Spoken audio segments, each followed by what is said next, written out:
That was so incredible. I want to thank Marita Dyson and Stuart Flanagan, who are the Orbweavers, for that incredible performance. Thank you so much. I feel like it was the perfect soundtrack to a really sort of balmy, very stormy evening here in Melbourne, soaring guitar sounds and dreamy vocals. Thank you so much, Stuart and Marita. We're about to jump into Q&A. My name's Lauren Taylor. I'm a producer here at MLIVE, and we're going to get to a few audience questions as well. If you would like to contribute, you can simply type your questions for Marita and Stuart into the comments section wherever you're streaming us from tonight, and we'll get to a few in just a moment. But firstly, I'd like to just have a bit of a chat with Marita and Stuart. I guess over the last sort of decade or so, your creative work has focused on many themes, among them place and water. We certainly heard that tonight. And I wanted to ask sort of about the Merry Creek. You played a song called Merry. It's a very special place to you. It seems to find a way into your work a lot for the Orbweavers. How did your relationship with Merry Creek as a place change with, I guess, the recent lockdown here in Melbourne? You kind of touched on it briefly before, but we, of course, weren't allowed to move further than our 5-kilometre radius. How did your relationship with place change during that time? Well, it definitely, I think for the first few weeks we just stayed inside quite a lot, and we didn't, we kind of really connected with the actual soil and earth of our backyard. We're lucky to have a space in the backyard, and we just sat out there a lot. And then I realised once the restriction came in that we were only permitted outside for 1 hour a day for a period of time, that made me wake up, because I'd been just staying inside, and I was very fortunate to be able to continue working from home during that period. And I seized that 1 hour to leave the house and to walk, because I thought, gosh, if I don't go for a walk during that 1 hour, then I won't be going anywhere, and it's probably a good idea for my mental health to go for a walk. And so the first place I walked was, of course, down to the creek, because it feels like it draws us there from where we live. We're on a slight rise closer to Lygon Street, and the street that we live on would have been an ephemeral waterway that feeds to the creek, and it still does, in that the water flows through the stormwater system. It's just underneath the road, and it flows straight down into the creek. And anyone who lives along there or walks along there regularly would notice that after heavy rains, when you walk along the creek, each street is punctuated by stormwater drains that flow out into the creek, and you can see the water flowing down. And those would have been creeks as well. So I guess our relationship, or certainly my relationship to the creek, strengthened during that time, because it was a place that I could go, that I could get out of my head and also out of our house. And so it grew deeper and stronger through that time, I think. Definitely, I hadn't been going to the creek as much since our last dog passed away, and we've recently adopted a new greyhound, and she actually suffers quite full-on phobias with traffic. So getting her across the road to the creek at the moment is quite a challenge. But we're encouraging her, and once she's there, she absolutely loves it. So I'm really looking forward to showing her more of the creek and getting over the road, which is the main blocker between us and the creek at the moment. It is so lovely to be close to that place, and to be lucky enough to walk along it and just feel the energy and the gravity that goes along with a waterway like that. Well, I guess as well as water and place, your work responds to history and memory as well. And the music of the Orbweavers, very inspired by natural surroundings. There's this real sort of longing for the past and memories of nature as well, drawing on what seems to be a real love of history and science. I guess where has that interest come from, Marita? I might ask you this. Is it something I don't know, you were fascinated by as a child, perhaps? I think so. I didn't do science beyond year 10, which is one of my huge regrets. And it's only later, when I've become older, I started working with science and technology museum collections. And I think particularly working with those collections has really connected me to a lot of things that I'm interested in that are related to the discipline of science. And I guess that was always there, and it just needed to be reconnected, and I needed to kind of wake up to that. Certainly when I was a kid, I spent a lot of time outside playing in the garden, playing with plants and with insects, looking at insects, and enjoying being outside and kind of observing what happens outside beyond the boundaries of our houses. Like, we used to wander a lot down to the local creeks and hang around a lot, particularly in Yarraville, during a period of time where it felt like there was hardly anyone out on the street, because it was still very, very industrialised in a lot of those areas along, say, Stony Creek. So yeah, I guess that interest has always been there, but then it's probably only in my adult years that I've really focused on reading more and educating myself more about science and histories of science and different knowledge systems about scientific observation and connection to the natural world. Certainly, like, geology is a new area of interest for both of us. I don't think curriculum from when I was at school was great at connecting the outside world with the classroom as much. And I think as we've grown and connected ourselves with what's underneath pieces of wood, with biology, physics and geology, and looking at those at a macro and a micro level, it's interesting. And I think everyone should be encouraged to think of sciences in a natural sense, not just a classroom sense. You've said that your latest album, Deep Leads, is about buried and hidden things.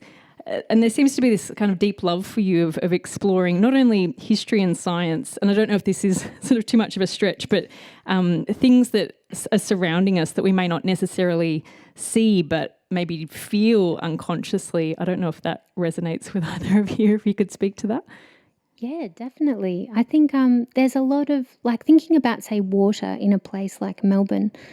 I think there's probably a lot of things that we kind of experience and feel, like when it rains, like today, you can sense where water pools and collects, and you can feel the place is a watery place. But for example, I didn't know a lot of the histories of the waterways that have been put underground into drains, like Elizabeth Street, the Bouverie Street Creek that runs through University of Melbourne, that has been put into a drain and flows still underneath the university campus.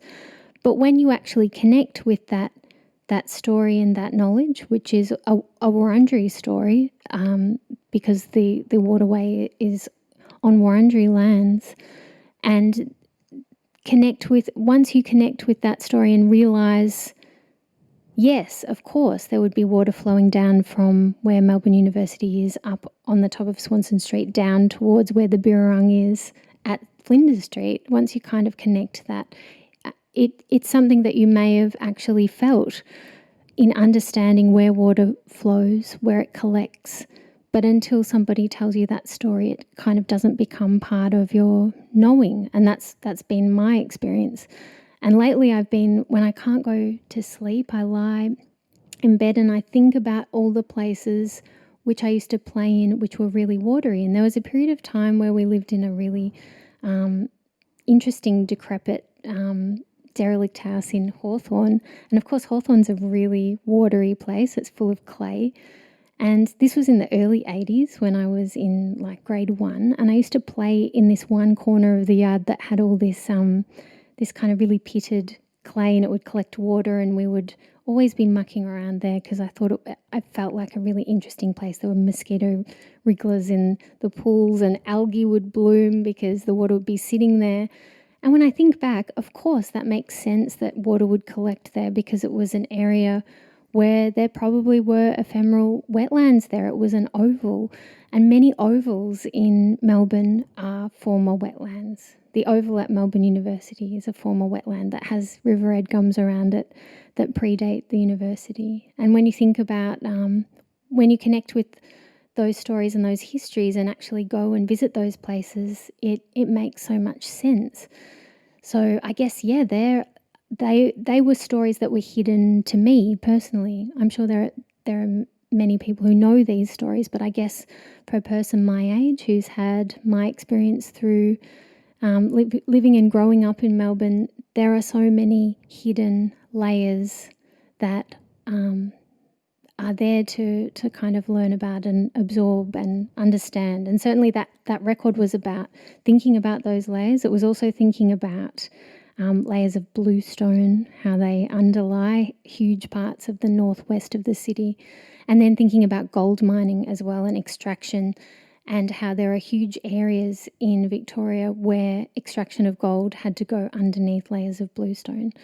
And that's another story, and a very long and detailed story. But those histories have been histories that we've really enjoyed learning about and connecting to and absorbing, and then we create works in response to learning those stories. So fascinating. I could hear you speak forever. Beautiful storytelling. We should get to a few audience questions as well before we get out of here as well. I've got a few coming through. Serena asks, I love your song titles. Are they often the beginning of the idea for a song? They seem very evocative, or do you come up with them afterwards?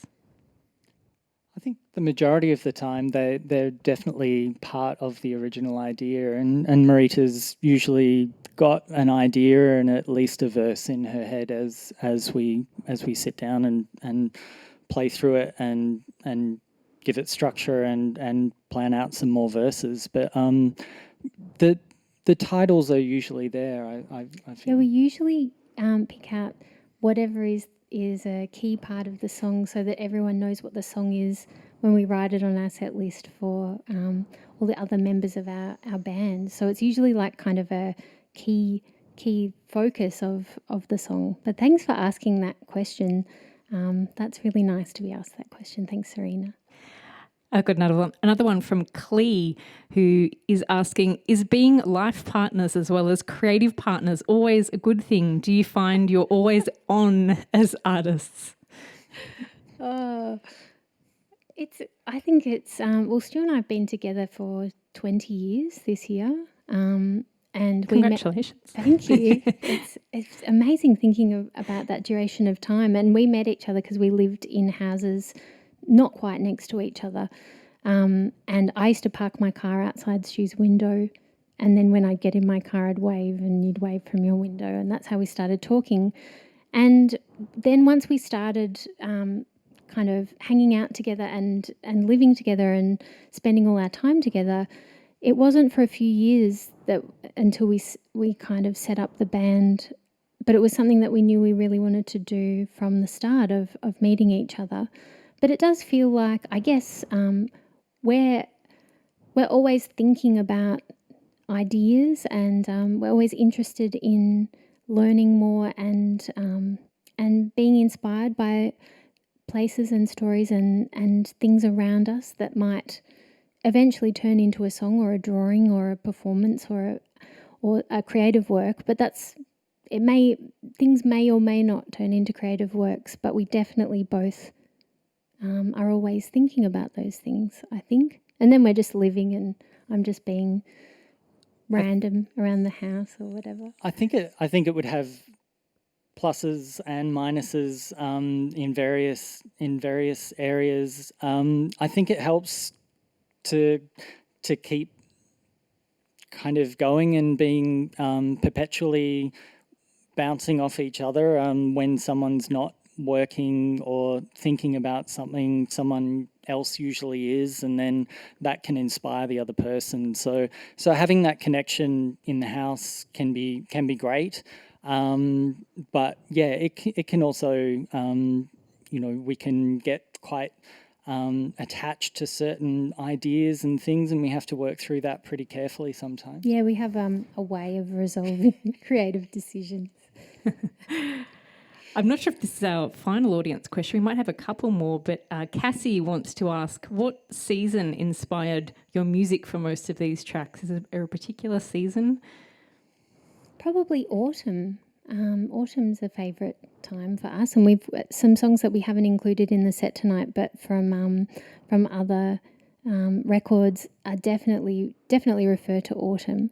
And I think autumn and winter are beautiful times to spend contemplating. So I think a lot of songs were probably written during that period. But then the spring and summer months are when it's good to go out walking. So that can be kind of an inspiration as well. All the seasons.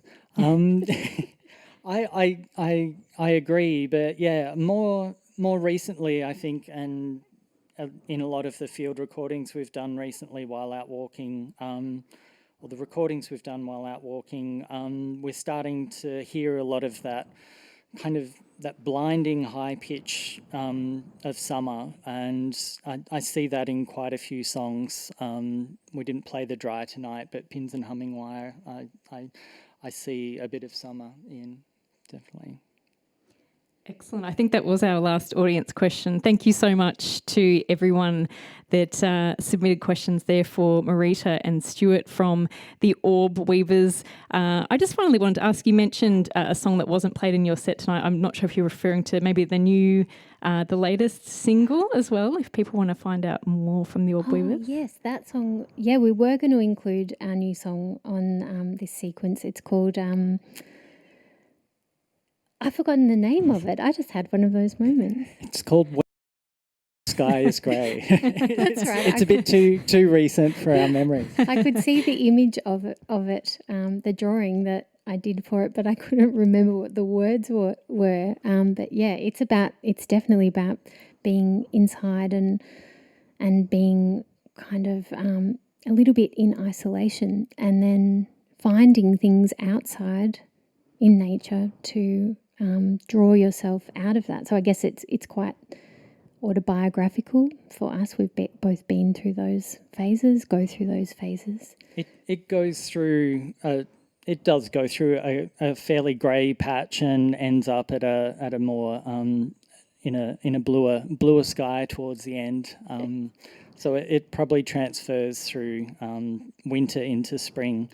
And we recorded and released that through the first lockdown we had in Melbourne. Are we expecting a new album from the Orbweavers sometime soon, if you've been busy writing and recording during the recent lockdown? We have. I went through a patch where I couldn't do anything, and I remember I was just lying in bed and I said, I can't think of anything to write about, and I felt very uninspired. I think I was spending too much time probably just thinking about that. And Stu said, don't worry, you'll write a song when one comes. And then sure enough, within a few weeks, we wrote 4 songs, and then we've got about 4 other songs that are there waiting. So yeah, we have a new record. So we're working on that at the moment. We're not quite finished it in recording. Excellent. I really look forward to hearing that. I want to say a huge big thank you to our guests in the David Lee Sound Gallery tonight for the Sound Gallery sessions, Marita Dyson and Stuart Flanagan from the Orbweavers for a magical set. Thank you so much, both of you. Thank you so much. Thank you, Lauren, for having us. I also want to say a huge big thank you to our technical crew working on these shows. It's such a treat to get to work with them again doing the live shows at a COVID-safe distance, of course. It is a very smooth operation here at MLIVE for these remote operated, socially distanced live stream shows that we're doing for the Sound Gallery sessions. We will be back again in this David Lee Sound Gallery next week, next Wednesday at 7 p.m. And I do hope that you can join us. We will have icon of Australian Sudanese music, Ajak Kwai. We would like to thank you and everyone involved in this experience. For more on the Sound Gallery sessions, visit monash.edu/MLIVE.